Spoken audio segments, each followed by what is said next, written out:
За бид нар голдоо эмээгтэй нөгөө амаа зууж энэ хэсгийг чангалж нэг бол энэ хэсгээ ингэж өргөж энэ хэсэг дээрээ төвлөрч ийнэ дээ.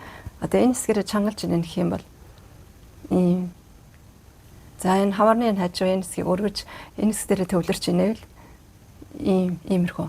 Тэгвэл нүүрний хэлбэрийг зөв болгоод илүү тийм зөв төрхтэй үнцгийн зөв харагдуулна. Дээр нь нүүрний хувирлын булчин байдаг. Тэн дээр одоо нүүрийг гол өргөж өгдөг булчин бол энэ гол хэсгийн булчингууд, замын цахын булчингууд, хоёр амны одоо буулан хацар энэ хэсгүүдийг өргөж өгвөл нүүрний хувирлыг илүү эерэг харагдуулж дээр нь нүүрийг одоо өргөж өгөх булчингууд нь төлхөө ажиллаж байгаа гэсэн.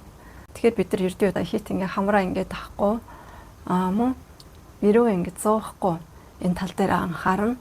Тэгэхээр яаж анхаарах вэ гэхээр нэгдүгээрт бол энэ хэсэг сул байх хэрэгтэй. Энэ хэсгээ суулгахын тулд инээхтэй зөвхөн хоёр амны бууланг хажуу тийш нь тэл, хоёр хажуу тийш нь тэл.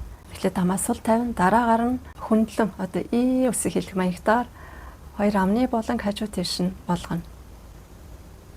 Ингэж. За ийм байдалд энэ хэсэг ерөөсө чангарахгүй. Энэ ингэж зууж энэгээр бас чангарахгүй. За энэ хамрын энэ хэсэг бас ингэж уруул энэ дээд хэсгүүд нь ингэж өргөдөггүй, ярзааж өргөдөггүй гэсэн. Зөвхөн ийм.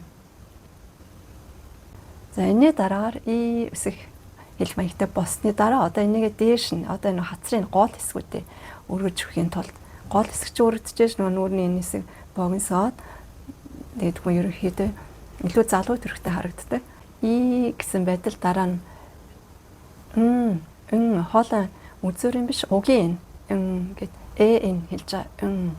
Ийм ингэж хэлэх маягтаар нөгөө И гэсэн байдлаа дараа нь гэд өөрчил. Тэгвэл энэ хэсэг түлээлээ өргөдөж өгч байгаа. За би харуулъя. И тэгэхээр энэмсгэл бол одоо хүний нуурны хэлбэрийг хамгийн зөв харагдуулах хамгийн хүчтэй зэвсэг